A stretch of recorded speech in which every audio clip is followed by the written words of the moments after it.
nireview ko yung video, parang kulang yun sa detalye kung bakit kung bakit niro-root ball.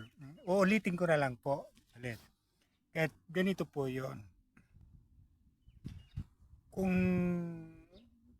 yung dates po, yung suhi is galing, yung dates po ay galing sa suhi, yung ang purpose po ng root ball is, ano tawag nito? Para po kumpak yung lupa at hindi totaling maiga yung ugat niya.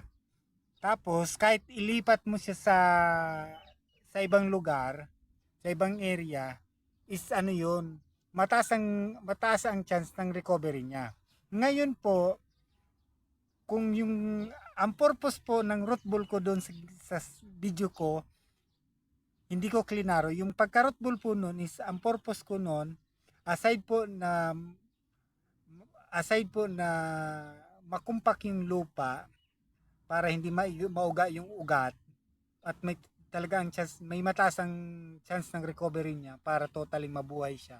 Isa pa dun po, yung purpose ng root ball po nun, kasi po malaki na siya. So, kasi nga ito parang galing ito sa seeds. So, ibig sabihin, pag galing sa seed, 50-50 po ang chance na babae siya.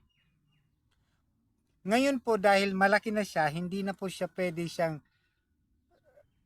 niroot ball siya para po makapon, yung para bagang maputulan ng ugat, para yung may isang ugat ito, yung pinaka main niya, maputulan ng konti lang yon. Kung lalaki ito, na puno, kung lalaki ito, yung maputulan lang siya ng konti, magiging na siya pong babae. Kaya yun yung purpose na niroot ball siya, para double purpose po, para compact yung roots niya, plus nakapun ko na yung date. So 100% na po siya babae. Ganun po yon. Kasi tulad nung sa kapatid ko, binigyan ko lang siya ng instruction. Nagbakasyon ako nung last year, may dala ako ng mga buto. Yung mga dala kong buto is, ano yung tawag nito, is hindi siya yung ano yun, yung pinaprocess na dates, yung ngayang pinapahinog totally, tapos idadry, ilalagay sa planta para ipapak. Yung binigay ko po na dates, yung dinala kong mga buto is yun yung mga unos-unos, yung barhe, yung mutawa, nip, rotan. Yung apat na klase po na dates na yun is yung dates na pinipitas siya, nakalahati pa lang ang pagkahinog niya, pinipitas na, kinakain na. Yun po. Ngayon, binigyan ko ng instruction ng kapatid ko, yung sumunod sa akin, yung kapatid ko si Adita, tawag ko nun si Dets.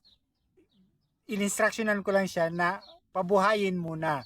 Tapos patubuin. Tapos nang tumubo na, tinatanggal ko sa kanya yung tumubo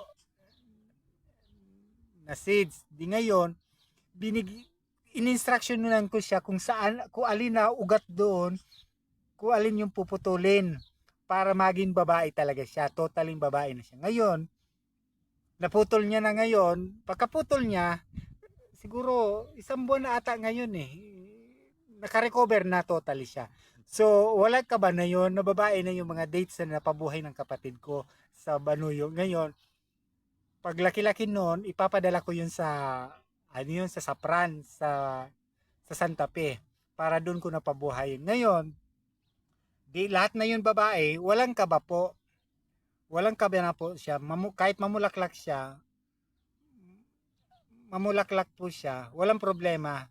Mapapakinabangan yung bulaklak niya. At sigurado mabubuo siya na bunga. Kasi, pag wala kang bulaklak, kung wala kang lalaki na dates, kasi tawag nun is ipagko-cross pollination, ipapag-asawa yung bulaklak ng lalaki is ipapang-asawa sa bulaklak ng babae. Yun na yung tinatawag na cross pollination. Ngayon, dahil wala kang lalaki, may ano yun, may proseso po kung paano mabuo yung bulaklak na maging mapakinabangan yung bulaklak ng babae, mapakinabangan na bunga. Alam ko na po kung paano, eh, inshallah po, pag lumaki na yung dates na pinatubo ko sa kapatid ko, di yung natutunan ko na proseso kung paano yung bulaklak ng babae na mapabuo yung bunga na maging mapakinabangan siya talaga totally. So alam ko po kung paano. So intayin na lang natin. So yun po. Dito po dahil ito po lalaki, ang purpose po ng root ball isa pang purpose po ng root ball na yun is makakapon ko po, nakapon na siya. Naputol ko na yung ugat niyang, yung main, yung lalaki, yung pinakagitna niya.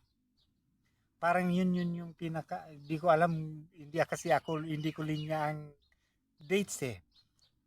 Basta kung from seeds po, yung pinakagitna niya, yun lang ang puputulin para maging babae na siya. Yun tinatawag kakapunin. O yun po yun. O kaya yun o. Yun po o kaya ito. O, nakapun ko na siya.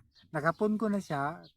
Intact pa yung kasi na root ball. Hindi man totaling buong buo yung ugat yung lupa niya ng pagkatanggal ko, pero at least may lupa po yung ugat niya.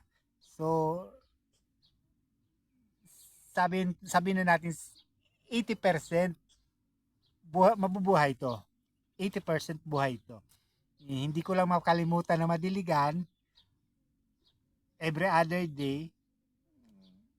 Tuloy-tuloy na po itong mabubuhay. Yun po yun. Kasi di-review ko yung video ko kasi para hindi ko na emphasize kung bakit yung purpose ng nirot ball. Hindi ko na kasi nga nabanggit lang doon na magiging babae. Kasi po ito po is from seed, so ang chance niya po is 50-50 na babae. 50-50 lang. Kaya dahil nirot ball ko na siya, di nakapun ko na rin po siya. Ito po, totally babae na siya. Ayan na po. Ayan. Sige po, sa ulitin ulit. Ang next update ko po nito is pag totaling nakarecover na. Sige po, sa ulitin ulit. Maraming salamat.